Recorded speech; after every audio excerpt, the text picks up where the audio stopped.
So we moved over anything For that's a our managed base, service, like RDS specifically. We have been migrating everything over to Graviton because that we don't care, right? It's all ARM based, and they're the ones maintaining all that. So from our standpoint, Postgres is Postgres. Doesn't matter if it's ARM or Intel based or x86 based. So we're like, why not cut the price and get better performance? We'll just migrate everything to Graviton. And so far, we have not found any issues. It works seamlessly. AWS announced general availability of AWS Secret Cloud for industry for cleared U.S. defense contractors, research institutions, and national industry security programs organizations. The service holds DISA Impact Level 6. Provisional authorization is available in AWS Secret East. Names.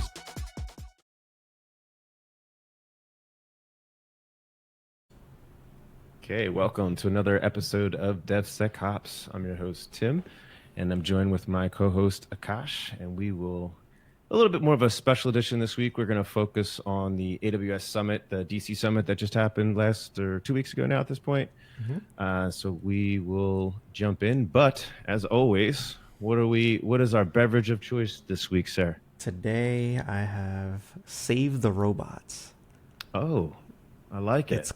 It's a East Coast IPA. So Okay. yeah, since we're using all of our robots to build all this crap for us, we gotta save them, right? Definitely like it. All right. What are you drinking? And I finally, I got off. Is that an IPA? It's a East Coast IPA. So yeah, it's an IPA, but I don't know what the heck East Coast IPA is. I've heard of West Coast, but I Finally didn't know East Coast. switched off, and I've got. Oh no, I can't see. Is my camera? Yep, I can see it. All right, sweet. This is our old Homasassa lager. So we've got a monkey riding a manatee. Nice. And this is actually a Monkey Island. It's a local thing to me. It's a local brewery, Marker 48, and they have a restaurant down here. And then overlooking that restaurant is there's a island in like the middle of the Homasassa River, and there's just random monkeys on it. It's the weirdest. They're not native. We don't have monkeys down here in Florida, but I guess it's like a rescue thing. So that's pretty cool. Anyway, yeah. So they named the beer after it. Yeah. All right. Let's see what we got here. Let's see this one.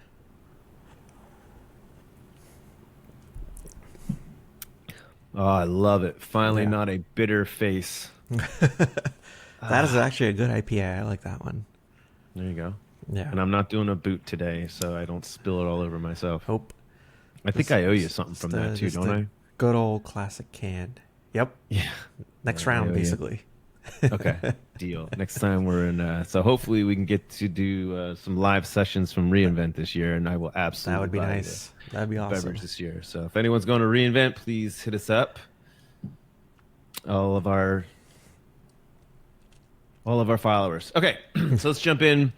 First bullet here is just covering what it is. So the AWS DC Summit was June 30th to July 1st. Obviously, focusing a lot on agentic AI, supercomputing, secure government workloads, national security defense, and public sector modernization. Mm-hmm. And the keynote by Dave Levy. We could definitely go back and check that out. Obviously, the links will be here for you guys to check those out.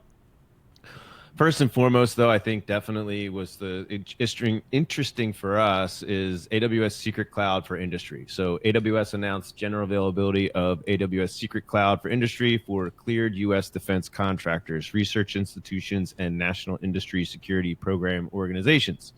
The service holds DISA Impact Level 6. Provisional authorization is available in AWS Secret East. Names Northrop Grumman, as the first defense contractor deployment, and includes an up to $20 million ASCI accelerator initiative. Basically, I guess it's allowing all these industry partners now to have a secret cloud. What is that? What's in that? What are all the services? Mm-hmm. It's usually a mystery. So what's your take on that? Well, one, I think it's awesome. It's basically like GovCloud, but now we have access to an IL6 environment as a defense contractor. So that is huge. We no longer need to be on a contract, or it doesn't have to be a government-sponsored program that we need to be on to get access to any IL6 environments. So I think that's awesome. I mean, just the fact that we can get access to it, we can start deploying our stuff, and then basically we could build out our products into an IL6 environment without having the government involved in any way. Right, right. And even, yeah, right. So but to see all the services there as well, not having to try to mimic those in a GovCloud environment. Yeah, I'm excited to see if we can get some access to that. Yeah. I've already started talking to certain people on getting this ball rolling to see if we can. Oh, really? If we can get access to this. So hopefully we can, because I would love to get my hands on this and just see what we can and cannot do inside of that environment. Right. I assume the procurement process might be the same as how we have GovCloud. Basically, if we're part of the DIB, just slap a credit card and there you go. Right. Right. We don't have to have the sponsors, but we do still have to prove that you're a government contractor. Exactly. Yeah. Which is fine. Yep. Yeah. We don't want just ourselves, personal selves going on there. Yeah, I need an IL6 environment. Not needed. But yeah, it gives us a pathway to start testing in there, and then being able to show government some of the things that we can build in there without, the lead time to get onboarded to them, and then, finally get that provision and whatnot. Yeah. I mean, this also would allow us to build out a product as a service type of thing, right? Offering in the sense. Exactly. Like we are hosting it now, we are maintaining it in an IL6 and like a true IL6 environment where we control it. And Correct. Technically any government customer can come on board. So that'd be cool. Yeah, you can click the link to talk a little bit more or, give some more details on it. Won't really waste time on that one because it's, did read through it. There's a handful of other items or bullets that it called out. So definitely click on that link to learn more. Yep. I'm going to cover the next few at a really high level. Again, all bullets here for you guys to read through. But the gist of the next few bullets, the IC, the forward deployed engineering, Genesis mission, they're all showing how AWS is investing in, helping or bring credits to these. So like, for example, the first one, AWS is basically investing $1 billion in credits to the IC community. So helping all of these environments build out on cloud in itself, right? Not just that the secret cloud, but just investing in general, right? Mm-hmm. Forward deployed. So AWS is putting AI engineers directly into customer environments so that they can build out more agentic systems and so on. So I won't bore you with too many details on that one, but there's definitely some good reads if these are, in your lane. Is that basically saying that Amazon is going to help modernize a lot of the legacy infrastructure and legacy systems that the IC community has and then move it over to AWS and help them? Or is it just it's creating a framework on how they can go about doing it?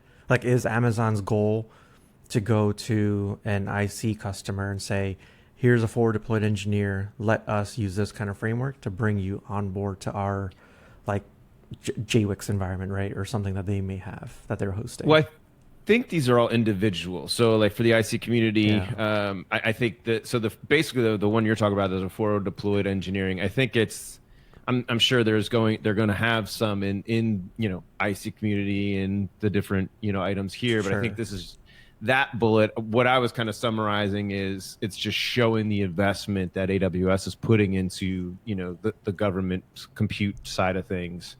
Not just, hey, you can come build on our stuff and pay us a lot of money to do that, right? We're gonna give some of that back so that you guys are doing things the proper way and being able to experiment, with our help.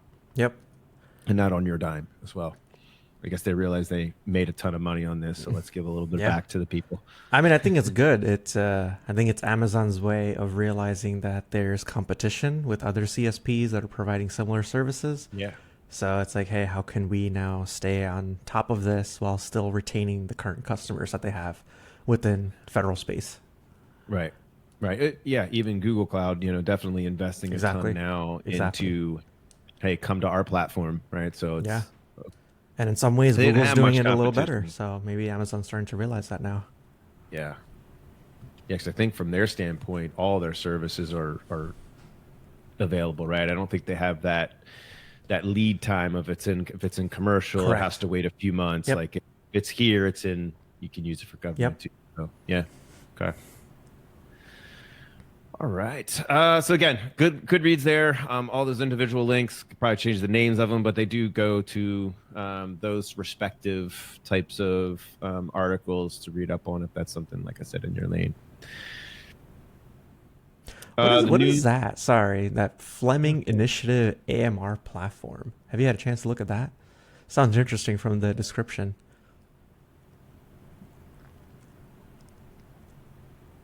I think this is just talking about, this is everything in the same one. Okay. Yeah. For this. Yeah, I was just reading that description a little bit. Forward. United Kingdom. There it is. So, do you want to read through that one? Yeah. Fleming Initiative works with AWS to tackle antimicrobial resistance, which I don't even know what Fleming Initiative is, but so apparently every year more bacteria, viruses, fungi, and parasites are evolving to resist drugs designed to stop them, a phenomenon called antimicrobial resistance. Results, common infections become harder to treat, and deaths associated with AMR predicted to reach 39 million between 2025 and 2050. Fighting back requires global coordination, but fragmented surveillance, siloed research, and a lack of integrated data are making it nearly impossible to detect resistance patterns quickly enough. So I guess they've partnered with AWS to help them build out like this infrastructure to do some of this research. Yeah, that's what it looks like. Yeah. Even it describes what they actually are. So a partnership between college.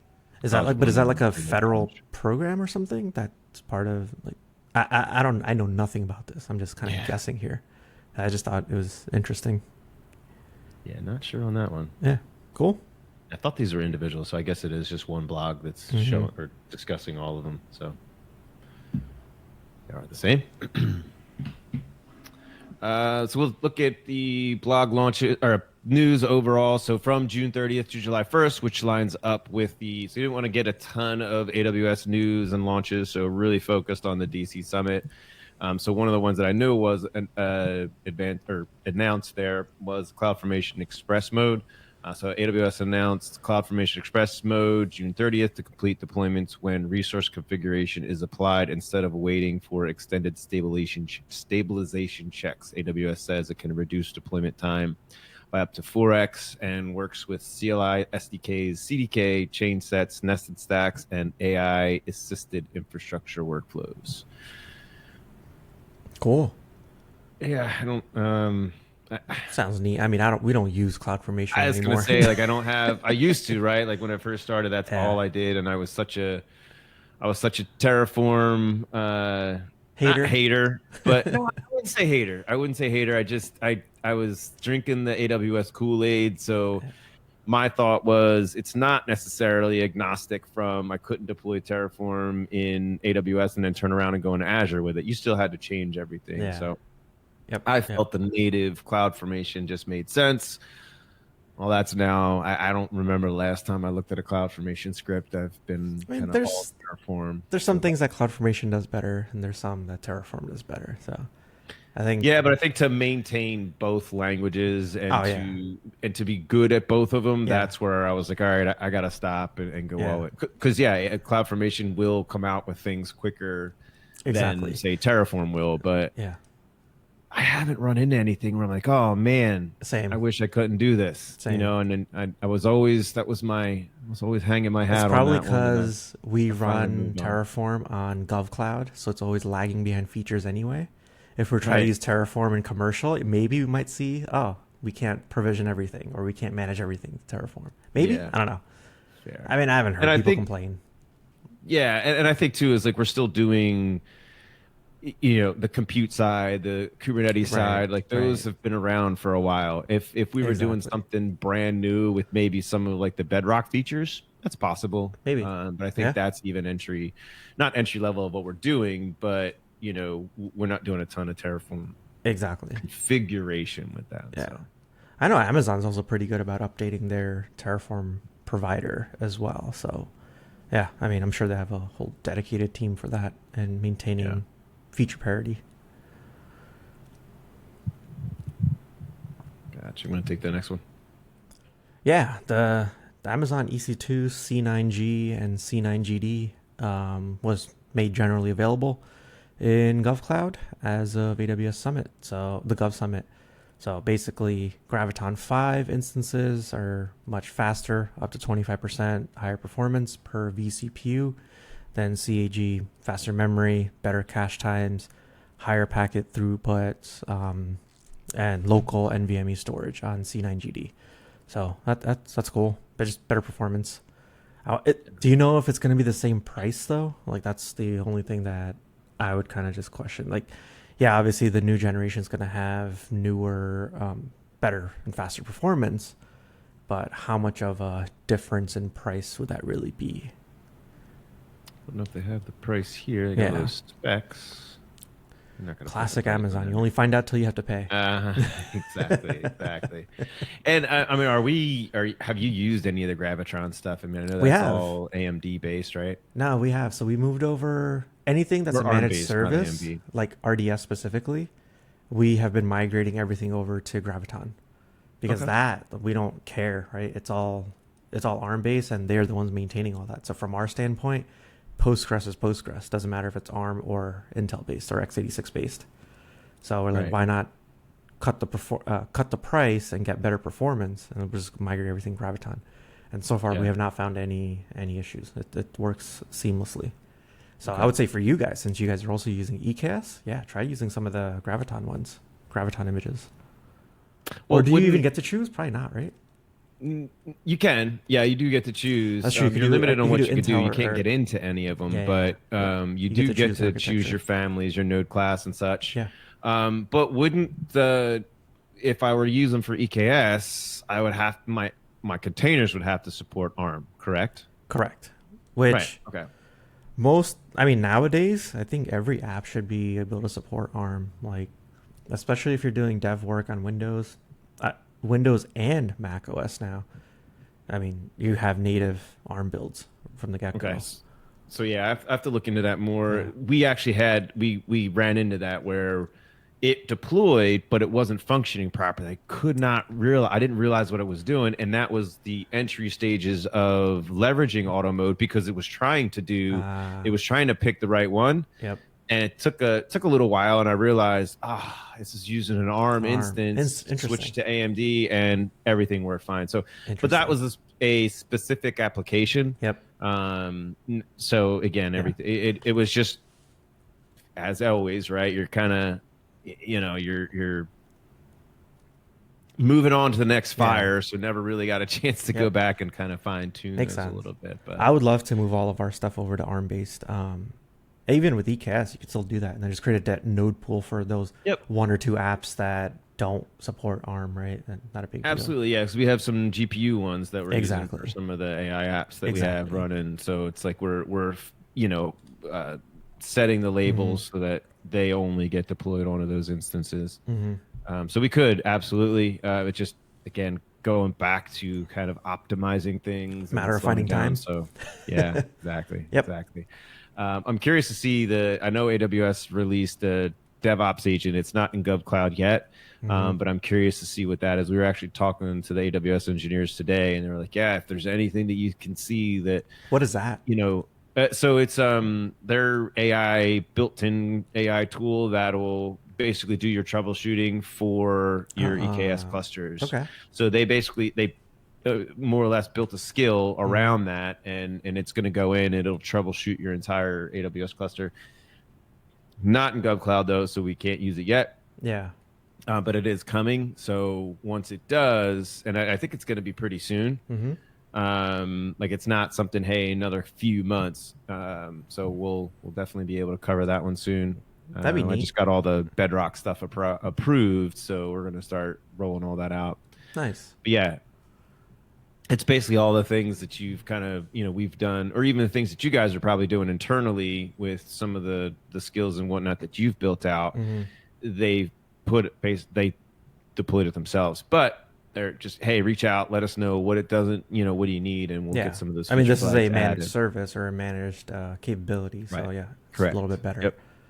Whereas this, I just built it myself in like 2 hours, just because I needed it for something that I needed to do. So yeah.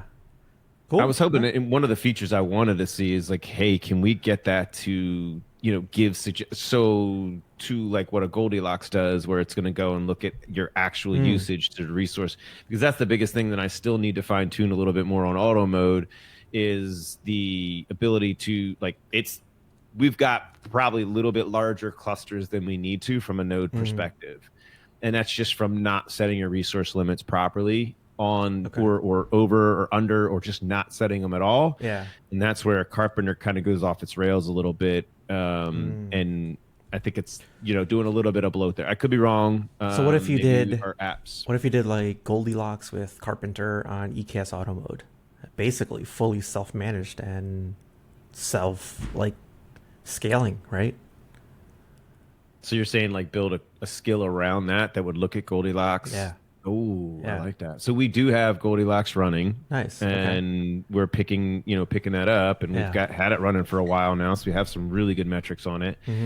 But again, it's back to that, getting that time. It's a story backlog. Yeah. That's true. To get in there. I've already optimized a few of them, but that's still, we still need to go back in. But we need a whole episode on skill building too. Like, I want to start bringing. So if you guys like that, or want to see some of the skills that we're building, put some comments in our in the chat here, or not in the chat, but in our comment section, YouTube channel. Comments. There you go. Comments. Not what I was trying to say.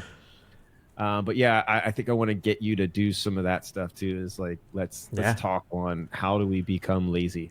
Now we're talking my language. There we go. But yeah, I'm blowing my mind on some of the stuff that you come up with, and then it just sparks my interest. So we've been doing, I've been working on the Stig one, which I got pretty close. I think I'm almost ready to show you it. Nice. Build it so I can steal it. Hopefully you'll be proud. Build it. Okay. I've been meaning to do something similar, but if you've already done it, I'm not gonna reinvent the wheel. No, I did. I absolutely did. So let's sync up on that one, and then maybe that's something that we can start showing the audience. Yep, for sure. All right. Totally AWS, distracted. Yes, tangent, but that's what we're good at. Yes. AWS Certificate Manager, ACME. I'm going to say that's probably not ACME. It is ACME. It is. Okay. Yeah. All right. I don't know that one. I'm gonna be talking through this one. It stands for like automatic cert management environment or something. Yeah. Oh, okay. Yeah. All right. So AWS announced ACME support for public certificates in ACM on June 30th. The update adds a manage ACME endpoint, IAM bound ACME accounts, domain scoping, cloud trail logging, cloud watch metrics, expiry notifications, and later availability for AWS GovCloud, China regions, and so this one isn't in GovCloud yet. Sorry, folks. That's okay. It's coming soon. Yeah. So, and I've been very impressed with how AWS has that parity gap has shrunk a lot. It has, yeah. So if it's here in commercial, usually a month, maybe a couple, right? And you're seeing it come up in GovCloud. Yep. So that's cool to see. Yeah, that's pretty cool. That's coming to AWS though, and hopefully soon. What is that? I mean, what is that? Do you know? It's just for cert rotation, basically, and or cert revocation if you need it to. So typically things like when you're buying a domain and you need to renew your SSL cert, you have to go, it goes through like an ACME process to renew it. Oh, okay. So now they're bringing this directly into your AWS cloud accounts and things like that. All right. So like the revocation links and correct, or endpoints that you used to have, or you would set up from a Microsoft standpoint. Yes. If you had like your own internal PKI infrastructure. Yes. So they're now bringing this to ACM. Okay, yeah. Cool. That makes sense then. I had to get that broken down a little bit for me. Yep. Cool. It'll make like issuing certs and deploying out certs a little bit easier as well, because it'll manage all that stuff for you by itself. Right. Yeah, it's basically putting a full-blown PKI managed infrastructure. In a way. Always had it, but now that's just bringing more features of, if you did do this on-prem, you can now bring more of what your management side of it into the PaaS model, which is huge. Cool. All right, so next one, Amazon EKS version rollbacks. So This was AWS cool. announced, AWS announced Kubernetes version rollbacks for Amazon EKS on July 1st.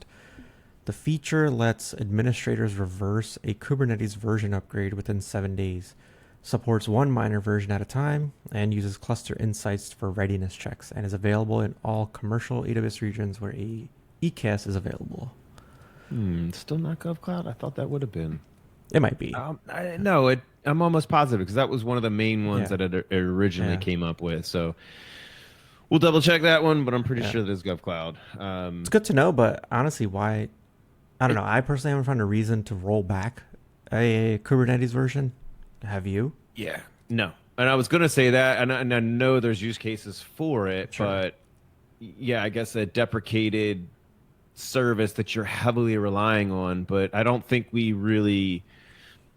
don't use a ton of like just the oddball features in a sense. Exactly. Like we're using, I wouldn't say vanilla clusters. I think they're very, they're mature clusters, but we don't use We're not a using ton of every like the features built-in out of the features. box. Yeah, Yeah. exactly. Yep. So yeah, and I would, yeah. So sure, there's probably environments, folks out there that definitely are, but I would say probably 99% of the environments that we work in, I mean, we're dealing with just the, Yeah. the overall security, the scaling, and I wouldn't say ease of Kubernetes. It's easy to set it up. It's Right. not easy to maintain some of that. Exactly. But once you get into the auto mode side of things, it actually is much easier to maintain all that. Yep. But Yep. yeah, we're not unpacking and going deep into some of these. So And then the rest of this is Alright. just what a quick Yeah. highlight and summary of AWS Summit New York. Correct. Yeah, threw these in here just as a refresher. Yep. We did already hit these a couple weeks ago, but again, had the DC Summit in there. Figured let's get a little bit more content for this one. We covered these in a probably more of a higher level, so this is a little bit more detailed on what was released in the summit for New York a couple weeks back, or probably a month or so back now, a month or two. Actually, I think it was June 16th. So yeah, exactly a month. Okay. I forget. Yeah, it was around this time. So yeah, almost a month. Okay, so yeah, not going to cover all these. Just again, a refresher for you guys if you wanted to check all that stuff out. So, Yep. One thing that I realized that we didn't talk about here, and the other thing that I was really excited about in GovCloud was Opus 4.8 is now in GovCloud. okay, So I thought that was pretty huge. Like I was not expecting that model to come to GovCloud anytime soon in Bedrock. But yeah, as soon as Gov Summit, first day of it, they dropped the bomb saying basically, yeah, Opus 4.8 is now in GovCloud.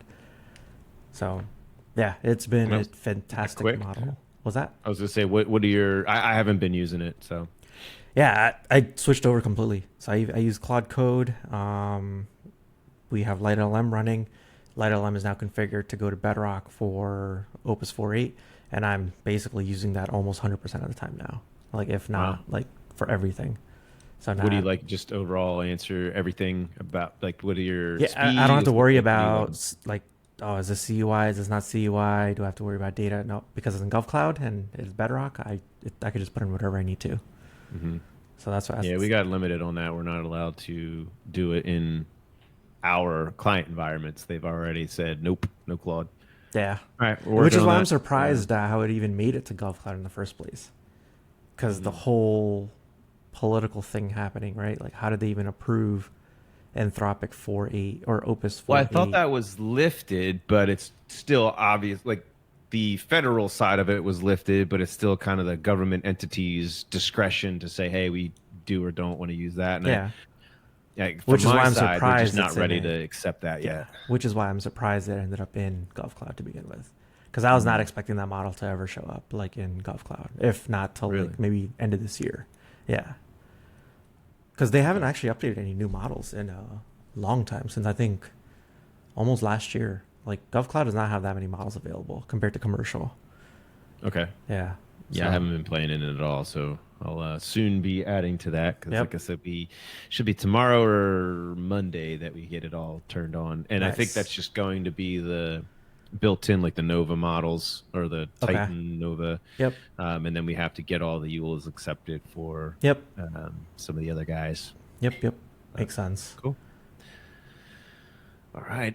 Industry news, which is still the same from the AWS. So AWS's July 6th roundup says product lifecycle changes were updated on June 30th, including services moving to maintenance sunset or end of support. Notable items include Amazon Bedrock Agents becoming Bedrock Agents Classic, and an Amazon Q business moving to maintenance mode for new customers.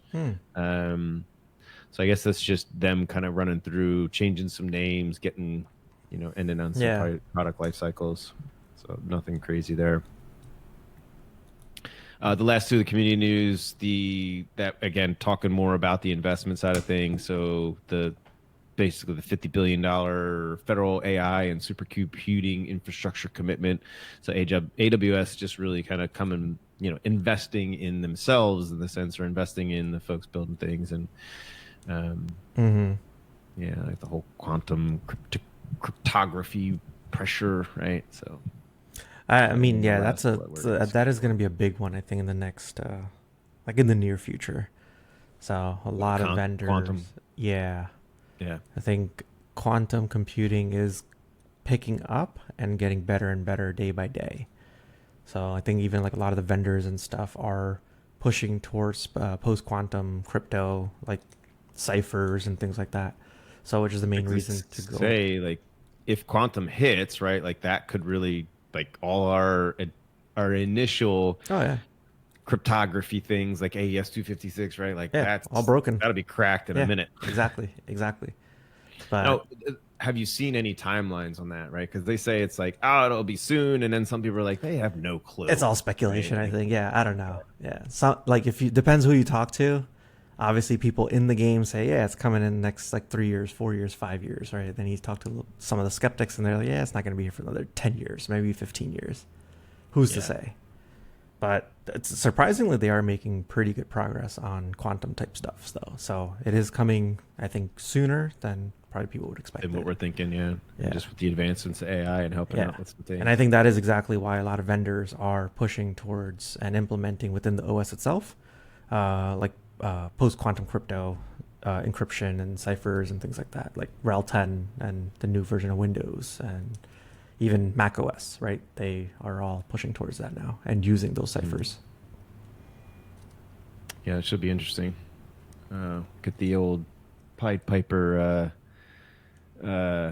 what's that from Silicon Valley there, where it like cracked it. Ended up like breaking into the Tesla and making his Tesla drive away, right? So we'll actually see that in a little bit. So crazy world. It's awesome. Seeing it, exciting, but then, scary as well. So all right. Anything else you want to cover? Yeah, we gotta rate our beers. Oh, our rating, yeah. All right. What would you give this one? All right. So since I switched to the lager, I've enjoyed this much better. I think I would have liked it in a glass. I'm more of an aroma fella, so I like it. But I would switch. I'm gonna. So what's our top? 5 or 10? I think we do 5. 5 is 5. Okay. I'm going with like a 4.5. I mean, you got to reserve the 5 to an outstanding beer, but I enjoyed this one, and I think I will definitely order this out somewhere. Nice. What was it called again? Old Homasassa Lager. The Monkeys. Okay. What do we got here? I'll have to look at the. I'll have to keep an eye out on the label or the graphic. Yeah, 4.2. So okay, a milder. Nice. This is, they're right here, local in Weeki Wachee. Weeki Wachee. That's the name of a town. Yes, it is. It is. All right. You've never heard of Weeki Wachee mermaids? No, never heard. You got to check it out. Yeah. It's something. It's been around for years, like in the 50s or something. We're called Weeki. The town is Weeki Wachee. I live in the next town over. Okay. But it's a lot of natural springs. So a lot of kayaking, beautiful areas, beautiful, scenery and whatnot. Yeah. But they had built this. It's basically Weeki Wachee mermaids, and they're, they got the air tubes, and they go down and do this like aerial show or this show underneath the. It's cool. It's been around for years and years and years. still there, and they built some really cool like water slides, and then you just go into this natural spring, and then it feeds into the Gulf of Mexico, or I'm sorry, Gulf of America now. And yeah, you can kayak down, but That's pretty cool. full of manatees and Nice. whatnot. So yeah, really awesome. Really awesome Wow. area. And you said that's right next to where you are? Yeah. You go pretty Yeah, often then, or no? Not when we first came here, yeah, we Okay, did, but yeah. now it's very touristy. So I mean, just tons and tons of kayakers. So it's like once you live here, you kind of stay away from it. That makes right? sense. Yeah, that makes But, sense. yeah, we just do some kayaking right here in our own Nice. canals. What would you? I What would think you give yours? This The robots? one, Save the Robots. I like this a lot. I would give this a 4 out of 5 if it were up to me. Yeah. I like this. I would definitely get this again. And if I saw it outside, Okay. yeah, I'd probably pick it up. And you said it's just East Coast, anywhere in This general? is an East or Coast IPA, but it's from Radiant Pig Craft Beers. I've never heard of this. I had one beer from them last time, or I forget which episode, but one of them I had it before. So Okay. yeah, I guess they make some pretty good stuff because I like that one as well. Give that a shot. Yeah. All right. Well, that concludes our episode. So thanks everyone for listening. Please please like, subscribe, throw some comments in there. Tell us how good we're doing, how terrible we're doing. What can we do more? If there's things that you guys want to see, skills, demos, let us know. Give us some ideas for topics.